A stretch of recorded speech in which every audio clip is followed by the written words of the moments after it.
Pemilu serentak 2024 tinggal 4,5 bulan lagi. Seluruh partai politik berupaya keras mendongkrak elektabilitas parpol dan baca pres yang diusungnya demi menjaring pemilih.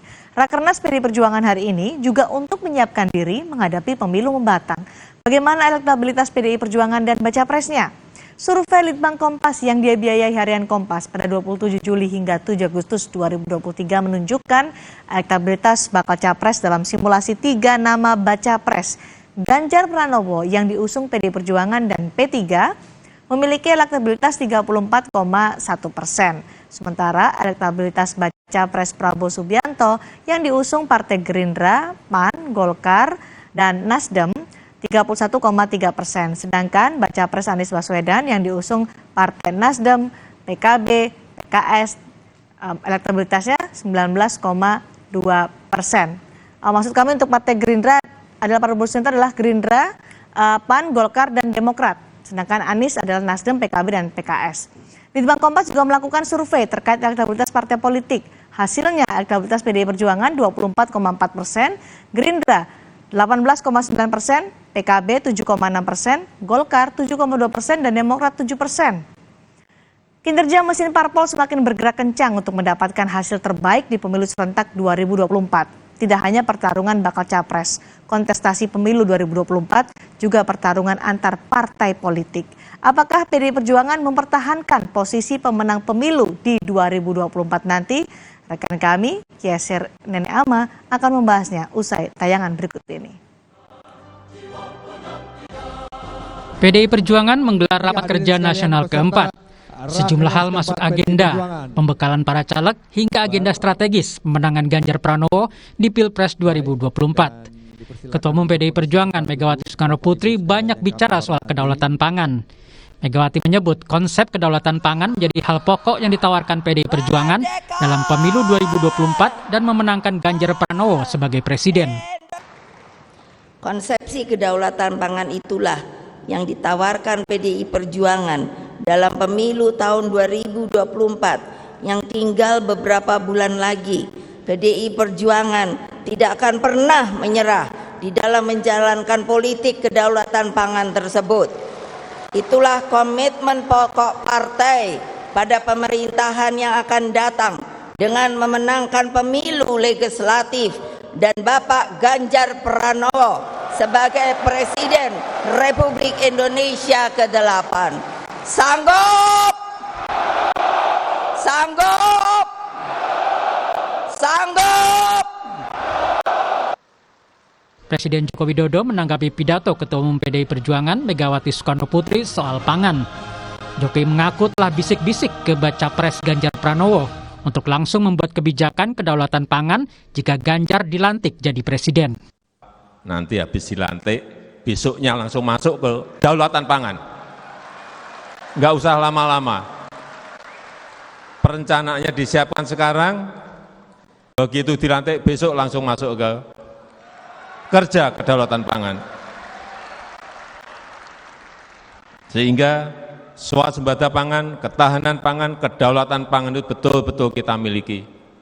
Ngeri sekali kalau melihat cerita semua negara sekarang mengerim semuanya tidak ekspor pangannya. Yang terhormat, Baca pres Ganjar Pranowo berjanji akan melanjutkan kebijakan Jokowi soal kedaulatan pangan. Ganjar menilai Presiden Joko Widodo sudah meletakkan fondasi pertumbuhan yang kuat dan harus dilanjutkan. Presiden Republik Indonesia, Insinyur Joko Widodo,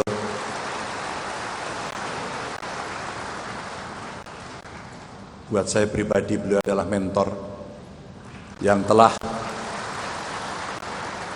memberikan banyak sekali pelajaran sehingga kami mendapatkan banyak ruang untuk bisa belajar. Pertanian dan perikanan saat ini memang menyumbang sekitar 11% PDB. Kalau kita mau konsisten, maka PDB yang kita sumbang dari sektor ini bisa mencapai kurang lebih 3.000 triliun dengan peningkatan nilai tambah produk. Dan ini akan menjadi salah satu jalan Indonesia untuk keluar dari jebakan ekonomi pendapatan menengah. Dan kita harus hati-hati karena pertumbuhan ekonomi yang sudah dibangun pondasinya begitu kuat oleh Pak Jokowi, mesti kita teruskan, mesti kita jaga, mesti kita percepat dan mesti kita dukung semuanya. Dipersilakan untuk meninggalkan Rakernas keempat tempat PDI Perjuangan akan berlangsung hingga hari Minggu besok. Strategi pemenangan Ganjar Pranowo di Pilpres 2024 akan menjadi agenda di hari terakhir Rakernas PDIP. Apakah akan ada kejutan pengumuman bakal cawapres Ganjar Pranowo? Sekali lagi, Kita tunggu. masih ada 2 Tim hari Liputan lagi di Kompas sini. TV. Mudah-mudahan sukses dan menghasilkan keputusan-keputusan. Ya saudara, PDI Perjuangan menggelar Rakernas keempat. Menariknya, tema yang diangkat adalah terkait dengan kedaulatan pangan. Kenapa tema ini diangkat? Bukannya tema soal pemilu. Karena kalau kita berbicara ini persiapannya sudah semakin mendekati pemilu di 2024. Apalagi di bulan Oktober mendatang kan akan ada pendaftaran Capres dan Bacawapres. Kita bahas terkait dengan apa saja yang dibahas dalam Rakernas PDIP yang keempat ini. Bersama saya sudah hadir Sekjen PDI Perjuangan, Mas Hasto Kristianto. Salam sehat, Mas Hasto. Sehat. Selamat malam, Mas Yasir. Ya, Mas Hasto, ini kalau kita berbicara semua partai ini sibuk mempersiapkan pemilu begitu kan, tidak hanya pileg tapi juga pilpres begitu. Tapi kenapa akhirnya PDIP mengambil tema yaitu kedaulatan pangan untuk kesejahteraan rakyat di Rakernas keempat ini, Mas? Justru ini hal yang sangat fundamental dari pemilu. Tadi Ibu Mega menyampaikan pangan itu nafas kehidupan. Mati hidupnya suatu bangsa sangat ditentukan oleh pangan, dan kemudian ada suatu idealisme dari PDI Perjuangan untuk mengingatkan bahwa di dalam pemilu kita tidak hanya bicara figur calon presiden, calon wakil presiden dengan berbagai dansa politik, tetapi yang sangat penting adalah komitmen terhadap masa depan, komitmen di dalam menyelesaikan masalah rakyat, dan hal yang paling fundamental itu adalah pangan. Maka dengan sentuhan teknologi, dengan pameran yang ditampilkan Pangan Plus, kita melihat bahwa kemampuan anak bangsa di dalam membangun supremasi Indonesia dengan menjadikan pangan sebagai lambang kepemimpinan bagi dunia itu suatu hal yang sangat menarik. Dan tadi begitu berbicara pangan, ternyata antara Bung Karno, Ibu Mega, Pak Jokowi, Pak Ganjar itu satu nafas. Bahkan Presiden Jokowi langsung mengatakan kan 1 hari setelah dilantik langsung bergerak untuk kedaulatan pangan. Itu kan pesan ideologis tetapi juga dikombinasikan dengan visi teknis dari Pak Jokowi yang luar biasa. Ya, kalau kita berbicara soal kedaulatan pangan, ini kan sebenarnya sudah menjadi hal yang harusnya sudah dilakukan oleh PDIP di era Joko Widodo 10 tahun sebelumnya. Nah, yang menjadi PR, yang sebenarnya hal-hal yang harus dilakukan ke depannya terkait dengan kedaulatan pangan ini seperti apa untuk Indonesia? Nah, justru Pak Jokowi sudah meletakkan suatu fondamen kemajuan yang luar biasa. Tadi ditayangkan, disampaikan oleh Pak Ganjar betapa Presiden Jokowi membangun infrastruktur bendungan, damnya, kemudian saluran irigasi, kemudian mekanisasi di sektor pertanian, itu meletakkan kemajuan dan teknologinya melalui riset dan inovasi. Kita dipamerkan. Di situ ada misalnya benih-benih yang betul-betul khas Indonesia, bahkan ada ayam petelur yang sebenarnya genetikanya itu orisinal khas Indonesia. Import untuk pembenihan pangan saja untuk ayam itu mencapai 1,6 triliun. Kalau kita produksi sendiri itu bisa 800 miliar rupiah dan akan menciptakan lapangan pekerjaan yang luar biasa. Selama ini pangan dinilai hanya dari sisi sepertinya itu lumpur, sepertinya itu kemiskinan. Padahal orientasi seluruh kebijakan yang juga sudah diletakkan oleh Bung Karno, Ibu Mega, Pak Jokowi adalah bahwa falsafah Indonesia Merdeka itu dimulai dari petani. Betul. Ini yang kemudian kita angkat. Tetapi kita tidak hanya bicara tentang politik ideologinya, tetapi secara teknokratisnya. Dan ini merangkai dengan kemajuan yang sudah disampaikan oleh Presiden Jokowi. Ya, dan tidak hanya terkait dengan kesiapan di tingkat nasional begitu, tapi ancaman global begitu kan. Kalau kita lihat juga ada beberapa negara yang tidak melakukan ekspor terkait dengan pangan. Nah, kedepannya ini akan ada susun ulang atau strategi sehingga benar-benar kedaulatan pangan di Indonesia ini bisa tercapai. Apa yang menjadi rekomendasi dari PDIP? Ibu Mega tadi menyampaikan ada 8 kebijakan pokok. Ini kan semacam manifesto kedaulatan pangan yang nantinya akan kita bahas di dalam Rakernas, menjadi suatu rekomendasi, menjadi suatu platform yang merupakan kesinambungan dengan visi teknis yang sudah diletakkan secara luar biasa oleh Bapak Presiden Jokowi. Sehingga ini akan kami percepat gerakan berdaulat di bidang pangan. Dengan 8 kebijakan pokok secara komprehensif yang disampaikan oleh Ibu Mega, dan juga dengan infrastruktur yang sudah dibangun oleh Pak Jokowi, serta Pak Ganjar yang menempatkan pentingnya aspek-aspek teknologi, maka pangan plus itu plus teknologi, plus pemberdayaan petani, plus rasa percaya kepada kekuatan bangsa sendiri, para peneliti sendiri.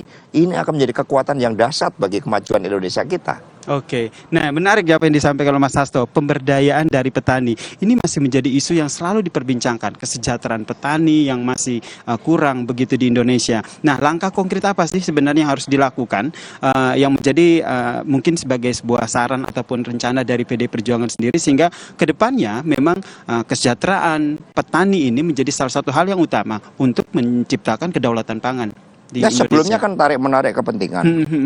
Karena liberalisasi politik dan ekonomi setelah jatuhnya Pak Harto, itu kan kemudian rekomendasi IMF kita meliberalisasikan. Tidak adanya bea masuk bagi impor pangan, sehingga kita dibanjiri oleh produk pangan dari luar. Apa yang terjadi dengan pertarungan geopolitik Rusia-Ukraina, yang juga kemudian pangan menjadi senjata. Gandum menjadi senjata bagi kedua negara tersebut untuk menancapkan pengaruhnya bagi dunia. Lalu India juga dihadapkan pada krisis sehingga melarang ekspor pangan. Ada 9 negara yang sudah melarang ekspor pangan. Maka pangan merupakan hal yang begitu strategis. Ini semakin menyadarkan kita bahwa kita nggak bisa berbicara yang namanya membangun pangan kita tanpa melibatkan petani. Maka sentral kita adalah menjadikan petani sebagai orientasi kebijakan kita, mengorganisir mereka. Tadi Bu Mega mengatakan dengan sentuhan teknologi. Ternyata kita nggak pernah mengintegrasikan sebelumnya, misalnya tentang teknologi perakiraan cuaca terhadap masa tanam dengan petani, kemudian bagaimana kita melakukan politik tata ruang, bagaimana kita menanam berdasarkan memang peta dari tanah di setiap daerah di mana BRIN sudah punya datanya. Pendeknya, pangan merupakan hal yang sangat strategis, justru di tengah kontestasi partai ketika semuanya berbicara elektoral, PDI menawarkan gagasan. Dan gagasan itu menjadi salah satu upaya juga untuk menarik hati para rakyat? Itu sesuatu yang embedded, karena aspek ideologisnya ada, aspek historisnya ada, dan kemampuan teknokratisnya ada, serta kemampuan mengimplementasikannya. Karena kami punya struktur partai, kami punya kepala daerah terbanyak, 54%, kami punya anggota legislatif terbanyak, bahkan tadi, begitu kita berbicara pangan, semua menyatu. Antara Bu Mega, Pak Jokowi, Pak Ganjar. Kemudian saking semangatnya Pak Jokowi juga mengatakan, Pak Ganjar, ini harus cepat-cepat sehingga 1 hari setelah dilantik, komitmen kedaulatan pangan itu harus dilaksanakan dan kita bisa menjadi bangsa yang berdikari. Di samping kita ada pameran, di situ ada pengolahan sorghum. Di situ ada kemampuan kita untuk mencukupi daging dengan cara kita sendiri tanpa menggantungkan pada impor. Tetapi selama ini tarik-menarik kepentingan dengan mafia impor itu kan begitu kuat meskipun Pak Jokowi terus mencoba memerangi hal itu. Iya, karena kalau kita berbicara soal pangan ini tidak hanya soal beras begitu ya, tapi banyak kebutuhan pangan yang lainnya memang harus terpenuhi. Dan yang juga menarik adalah ini terkait dengan Rakernas PDIP ini tentu yang dibahas tidak hanya soal temanya yaitu kedaulatan pangan, tapi tentu harus membahas soal persiapan, bagaimana persiapan Pilpres dan juga Pileg pastinya. Oh pasti, karena hari pertama kita bicara pangan hari ini. Kemudian besok kami sudah berbicara tentang pemilu legislatif, bagaimana pemenangan di setiap dapil, bagaimana pergerakan seluruh calon anggota legislatif untuk mensosialisasikan Pak Ganjar Pranowo, bahwa kepemimpinan Pak Ganjar merupakan kesinambungan estafet kepemimpinan dari Pak Jokowi. Kemudian pada hari Minggu kami akan membahas tentang strategi Pilpres. Ini satu nafas, hari ini narasinya, dan ini sudah digodok sebelumnya. Baik. Kita sudah mengadakan banyak FGD dengan para pakar. Nah ini juga yang menarik nih, saudara, terkait dengan Pilpres. Siapakah yang akan mendampingi Ganjar Pranowo nih ya, menjadi bacawa pres? Apakah ini yang akan juga dibahas di Rakernas ini? Kita tahan dulu ya Mas Hasto ya. Kita akan perbincangkan usai jeda berikut ini. Tetaplah bersama kami di Sapa Indonesia Malam.